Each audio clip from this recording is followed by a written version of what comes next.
Este es Canal Capital.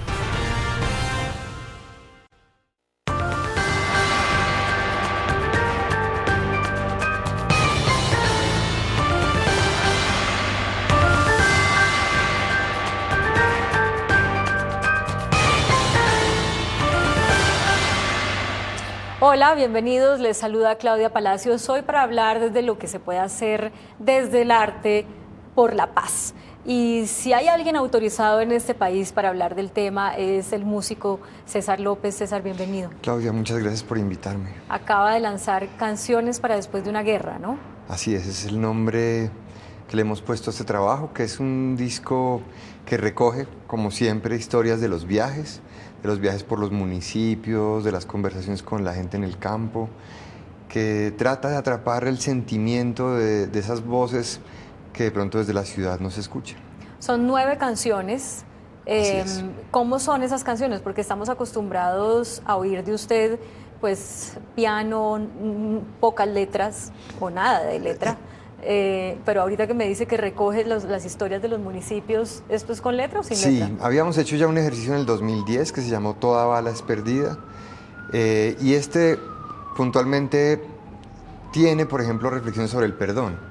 Entonces, sentados en San José de Apartadó o en el Tigre, en el Putumayo, preguntando usted qué piensa del perdón, usted qué siente, todo eso anotando en libreta, luego un proceso de creación con un grupo de músicos y transformando eso en canciones que, como tú bien lo dijiste una vez, pretende ser un insumo más, un insumo que se pueda llevar a las instituciones educativas, que podamos reflexionar con jóvenes, con una nueva generación de pacifistas sobre lo que están sintiendo en los campos de Colombia. Los colombianos tenemos el estigma de la violencia, de que además todo lo arreglamos a los golpes y a los balazos.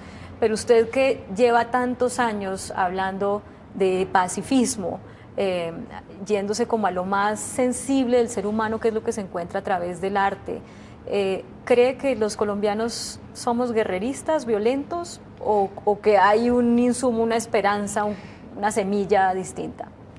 Yo siento esa mezcla muy poderosa. Llegamos a sitios donde se conjugan, primero, paisajes muy bonitos, con personas muy amables, generosas, que comparten lo poco que tienen, pero que también viven en unas condiciones muy difíciles, que también tienen prácticas culturales que reafirman machismos, que mantienen una actitud también muy a la defensiva. Todo eso se conjuga en el colombiano que trata todos los días de hacer su mejor esfuerzo.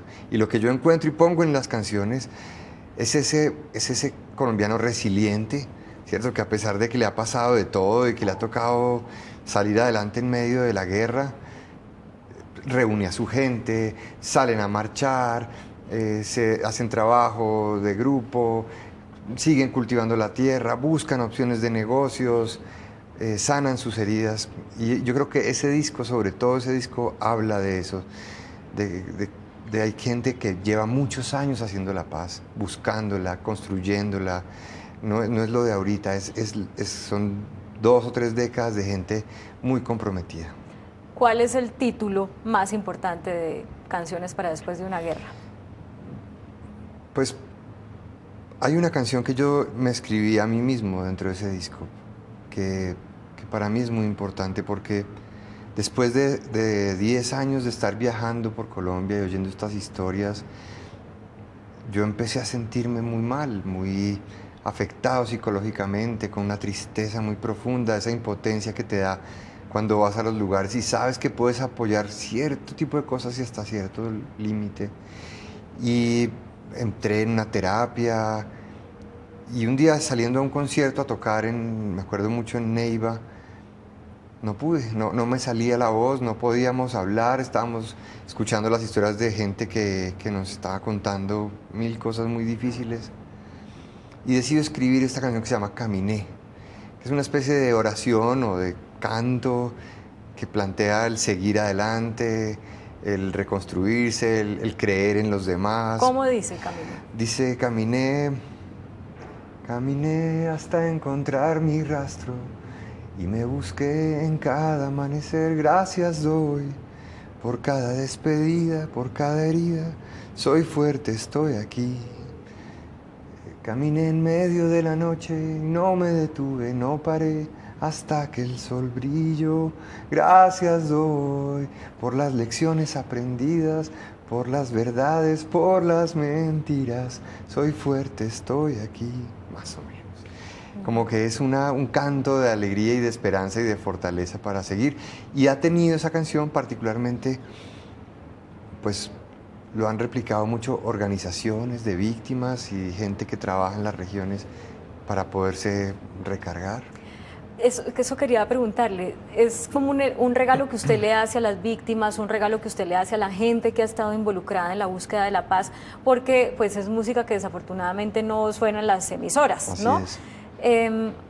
En eso, ¿usted siente que a pesar de eso el objetivo está cumplido o cree que, o sea, habría que darle un mensaje a estas emisoras, a estos sitios de rumba incluso, a donde van tantas personas que son indiferentes o que se sienten impotentes frente al desafío de la paz en Colombia y decirles, bueno, mire este insumo, oiga esta otra cosita? No, como dices, nuestro desafío diario es pensar cómo alcanzar esos oídos que no han querido girar en esta dirección.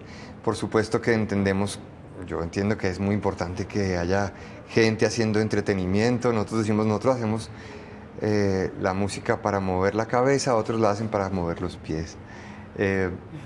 Pero yo creo que el país está entrando también en una dinámica distinta, donde se está preguntando y está curioseando más cuáles son esas voces que llegan de Libertad Sucre, del Salado, de tantos lugares donde se están generando procesos artísticos de gente que canta rap, reggaetón, pero es una música con bases y estructura política y social muy, muy, muy sólida.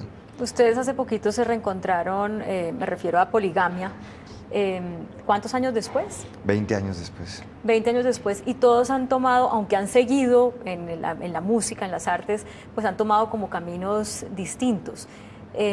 Yo quisiera que compartiera un poco cómo fue ese encuentro en términos de lo que cada uno de ustedes estaba pensando sobre la actualidad del país, porque cuando ustedes hace tantos años hacen La historia de mi generación, ¿se llama así la canción? Así es. ¿Ese es el título? Mi generación. Que nunca sé los títulos de las canciones. Mi generación. Estaban ya hablando de la actualidad colombiana, ¿no? Y 20 años después, esa diversidad de visiones de la actualidad colombiana, ¿cómo la encontró usted Pues al volverse a ver con ellos? Nos sorprendió mucho, de verdad, y me parece pues bellísimo que hagas esa lectura porque, claro, cuando teníamos 18, 19 años, estábamos apenas forjando lo que sería como nuestro credo social. 20 años después, cada uno ya cree en lo que cree, ha hecho un camino. Y esto fue tal vez lo que más nos impresionó. Cuando llegamos a tocar, bueno, lo de la música estaba muy fácil de resolver. Cada uno siguió tocando, toca mucho mejor, las canciones suenan maravillosas, pero nuestros debates ya como adultos, digamos, sí giraron en torno a cuál es la visión que cada uno tiene ahora. Y no solo eso, sino que con la responsabilidad que tenemos como artistas, entonces tratamos de que el concierto tuviera la oportunidad para que cada uno expresara eso. En el caso mío, yo estoy tocando la batería, pero en algún momento del concierto me bajo, cojo mi escopetarra y empiezo a cantar la canción para el perdón. Y así cada uno manifestaba abiertamente lo que cree. Pero no fue fácil porque además termina siendo un pequeño país allí representado. Claro. Como cada uno desde lo que ha hecho, desde lo que Freddy, que se fue del país y lo ve desde afuera, Andrés, que ha seguido una carrera pues muy exitosa, Juan Gabriel, que trabaja mucho con niños, y yo que me he metido por estas trochas, como cada uno tenía algo que decir. Y esa diversidad en la que se encontraron, diversidad de visiones sobre Colombia, ¿llevará a que no hayan quedado como con la idea de volverse a encontrar pronto o qué? No, al contrario. Yo siento que que eso nos dejó muy picados porque es un reto también convivir en la adultez de nuestras ideas, ¿no? Y poderlas llevar al taller creativo y además cantárselas, contárselas a la gente. Yo quiero pensar además, Claudia, que los artistas de Colombia, y ahí abro un poco el panorama hacia otros artistas que hoy están liderando las listas o los ventas o como lo queramos ver, que les hemos ido llamando la atención, pidiéndoles que se metan más en este tema de la paz, porque no, y hay que decirlo, no veo, y lo he hecho con juicio de recorrer sus redes sociales o asistir a sus conciertos, no veo todavía ese artista o esos artistas manifestándose abierta y claramente. Alguna vez lo hablábamos incluso sobre los comunicadores, y fijando posición frente al momento histórico de Colombia. Y creo que serían muy nutritivo para el debate y para la paz las voces de esos líderes de opinión o de esas sensibilidades que provienen de la canción. Y en ese orden de ideas, ¿qué cabida darle? Y se lo pregunto además como miembro del Consejo Nacional de Paz, que usted lo es desde hace un par de años, en ese orden de ideas, ¿cómo darle cabida a los que piensan totalmente distintos? Mientras se hace un llamado a trabajar por la paz, que nos cogen esta coyuntura del actual proceso, ¿cómo darle cabida a los otros para convivir en esa diversidad? Ese yo creo que es el reto más grande que tenemos. Desde distintos escenarios también yo he podido palpar que esto tiene mucho que ver con las emociones. Cuando víctima y victimario finalmente se abrazan, se dan la mano, se perdonan incluso, esto no pasa tanto por unos argumentos o razones que hayan podido firmar o acordar, sino por una cosa de las tripas. Y eso es lo que le está pasando al país. El país está hablando de razones, pero está atravesado por unas emociones muy, muy fuertes: miedo, rabia, indignación, deseos de venganza, esperanza, capacidad de perdón. Y los artistas sí que tienen ese discurso o esa herramienta. Por eso creo y entiendo tan fundamental el papel de artistas que pueden ayudarle a la gente a decir: yo puedo entender lo que usted está sintiendo, y además a través de esta música o de esta obra de teatro o a través de este cuadro se lo podemos ayudar o acompañar a tramitar, y entendemos que su papel o su posición viene mediada por unas emociones que no siempre son comprendidas, además que son individuales. Sí. Cada uno tiene su manera de sentirlo y de trabajarlo, y por eso creo que son voces muy pertinentes para el momento de Colombia. César, no sé quién acuñó aquella frase que dice algo así como: quien ha tocado un instrumento musical nunca empuñará un arma. Yo tampoco. Sí, alguien la dijo en algún momento y la hemos repetido, y creo que usted también. Pero alguna vez, hace unos meses hablando, usted me dijo: no, yo me di cuenta de que no es así, con profundo dolor, porque hay gente que ha estado en armas, pero que hace también la guerra. ¿Qué reflexión le dejó darse cuenta de eso? Pues es que yo lo veo todas las semanas. Nosotros entramos mucho a tocar a cárceles, por ejemplo, y las cárceles están llenas de muchachos artistas que tocan instrumentos, que cantan, que componen. Y también encontramos en pelados que vienen de la guerra o que están en pandillas. Luego, yo entiendo que la frase lo que plantea es que la opción del arte podría ser una oportunidad para blindar a los muchachos de la violencia, y en muchos casos sucede. Pero también es cierto que históricamente la música también ha sido usada para alentar la guerra, para alimentar la bravura del combate, para orquestar los mensajes. Luego, lo que yo veo en el transcurrir de esta Colombia de hoy es que la música sí es una herramienta para bajar tensiones, tender puentes, mandar otros mensajes que entran más al subconsciente, a las emociones, pero que de todas formas, no necesariamente porque esos muchachos tengan un instrumento, toquen una guitarra o accedan están protegidos de enfrentar una situación que los pone en la necesidad de tomar un arma y... Pero sí sirve también para salir de, ¿no?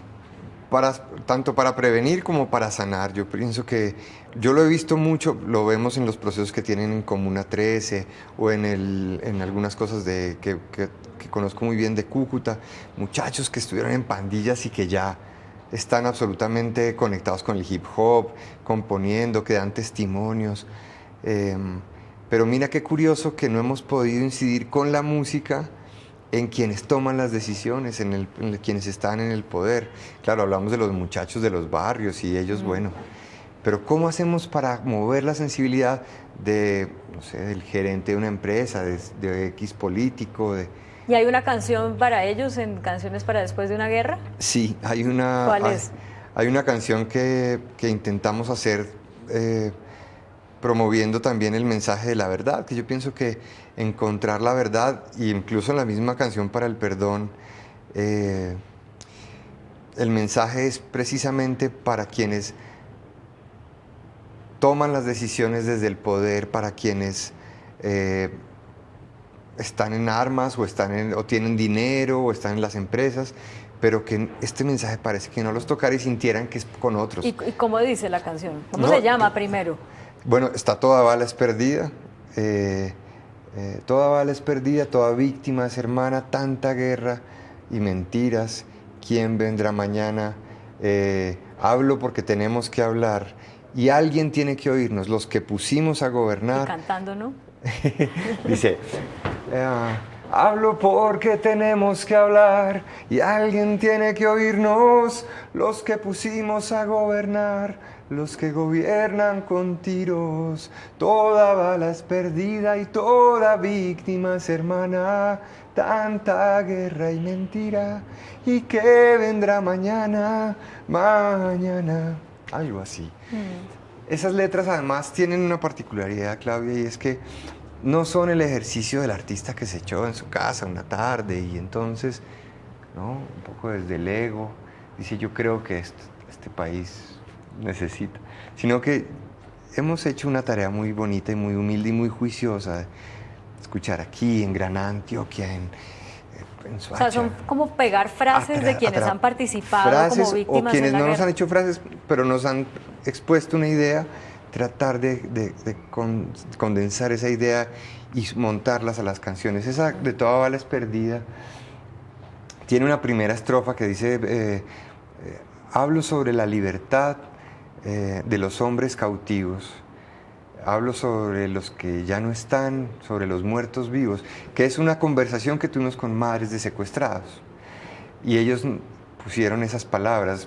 La segunda estrofa dice, hablo sobre la soledad de las madres sin hijos, esos hijos ya no hablarán, se los llevó el río, que son también un trabajo que hicimos con ASFADES, la Asociación de Familiares de Desaparecidos, y nos narran como todos estos hijos que no aparecen, que fueron a los ríos y que tal vez nunca los encontremos. Entonces vamos atrapando eso para que queden las canciones. ¿Cómo ha sido la experiencia de ser parte del Consejo Nacional de Paz? Estas son como 90 personas, ¿no? Es como un arca de Noé. Sí, sí. Y aquí han venido varios de ellos, estuvieron hace unos días, y yo pensaba en usted y decía, César no pega como con este tipo de personas que si son políticos, algunos de ellos, o son activistas como de la vieja guardia, ¿no? Activistas que no usan el arte. Hay pocos artistas ahí. ¿Cómo ha sido? ¿Se ha sentido bien o un poquito como mosco en leche? ¿Ha podido aportar algo o no? Es muy difícil, Claudia. Precisamente por lo que dices, son otras lógicas, otras maneras y además tratar de poner en escena la importancia de las emociones. En un grupo de personas que son racionales, técnicas y que, hay que decirlo, un país que ha entendido siempre el arte como una cosa mucho más decorativa, más de entretenimiento, y ahora tratar de entrar a reivindicar un discurso en el que decimos el arte es importante, cura las heridas del alma. De hecho, cuando tú lees y ves las declaraciones, muy poco aparece la palabra arte, cultura, amor, afecto. Ese tipo de palabras no las ves nunca en un comunicado, no las ves nunca en una declaración, entrevista de alguna de las personas que está hablando hoy. Entonces, pues, entrar allí a tratar de incidir desde allí con una cosa que yo como artista considero muy importante, es muy complicado. ¿Y qué le ha pasado en lo anecdótico? ¿Alguna vez que usted se haya parado y dijera, bueno, pongamos la palabra amor y lo miraran como, No, pues ¿de qué está hablando? Es una tontería, pero la comisión, por ejemplo, que tiene la responsabilidad sobre la cultura, por supuesto, inmediatamente fue liderada por un sacerdote, que ya habla mucho de muchas cosas de lo que estamos sintiendo y pensando. Por supuesto, hay muchas voces, hay gente que trae, que no es una persona que representa no solo una esfera o un grupo, sino un procesos muy largos, desde de gente en las regiones que hace cosas. Entonces, juntar a todas esas pocas personas a que sean además un organismo consultivo para este momento histórico, pues eso es... ¿Pero vale la pena estar o no? Yo considero que sí, y además creo que el mismo Consejo debe encontrar su rol todavía para ser más útil, para hacerle realmente útil a esta Colombia. Y es un reto porque también, como decía con Poligamia, es un pequeño país allí muy representado. Y bueno, la historia terminará juzgando ese trabajo que se haga allí, ¿no? Bueno, ¿cómo nos despedimos? ¿Con qué canción? Ay, Claudia, no nos despidamos. No nos despidamos nunca. No, yo pienso que un pedacito de la canción para el perdón, ya que el perdón nos une mucho. Dice así. Esta es la canción que canto para sanar las heridas que la vida trae. Esta es la canción que canto para perdonar, pedir perdón y perdonarme. Aprendí que perder hace parte de andar, y para andar hay que amar el camino. Perdonar puede no transformar lo vivido, pero cambia lo que vendrá. Esa frase es muy bonita, ¿no? Perdonar puede no transformar lo vivido, pero cambia lo que vendrá. Así es. Y algo para Bogotá. Usted sabe que somos Canal Capital. Usted es un bogotano muy bogotano, representativo. Sí. Barrio La Soledad, sí. Localidad Teusaquillo, nacido en la Clínica Palermo. No, todo en la misma zona, ¿no? Para esta sociedad bogotana que se siente tan lejana a la guerra, porque es que aquí desde la bomba del Club El Nogal, pues no ha habido grandes hechos que nos recuerden que esa es una posibilidad. Y a muchos, por vivir en su día a día, se les olvida. Los bogotanos están más lejos de la guerra. Sí, y es muy importante entonces hacer mención de esta cifra, que es la que motiva nuestro ejercicio del 24-0. En Colombia mueren, según Medicina Legal, 10.400 personas de manera violenta cada año. 10.400 personas equivale a 20 o 40 casos diarios. Pero de esas 10.400, solo 400 casos son atribuibles al conflicto armado. Las otras 10.000 están sucediendo en las calles y en nuestros barrios. La gente parece que tuviera esa estadística al revés, que pensara que Colombia es un país violento porque tiene un conflicto armado. Y es al revés, tiene un conflicto armado porque, aunque tiene diferencias, aprendió a resolverlo todo de manera muy violenta. César, siempre un placer. Gracias, Claudia, y aquí estaremos y aquí seguiremos en nuestra resistencia permanente. Muchas gracias. Canciones para después de una guerra. A oírlas. Muchas gracias, sigan con nosotros.